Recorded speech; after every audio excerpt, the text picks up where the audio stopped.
sini pelabuhannya parah juga bang. Pelabuhannya parah ini. Makanya pernah saya dulu meributkan dulu di sini. Seluruh Indonesia pelabuhan yang paling jelek itu inilah. Pelabuhannya cantik tapi yang paling jelek ini. Di Melabu, Pak. Iya. Tidak ada vendor, tidak ada bolder. Bolder ada cuma satu. Kan pernah dulu. Ya jelas. Ini ada bukti saya. Saya mau waktu dok itu saya buka semua ini. Bagaimana kapal nggak hancur? Kok begini bawa kapal? Begini tanya aja di atas, saya bilang. Nih, saya lihatin dermaganya. Dulu kalau nggak salah saya itu pernah dievakuasi 1 minggu 3 kali itu atau 1 bulan 3 kali Pak?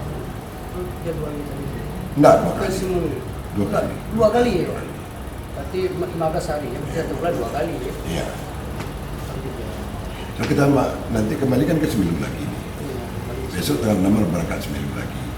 Turun lagi kita ke bawah lagi, Terbayur. Baik, ini kayaknya selesai dulu.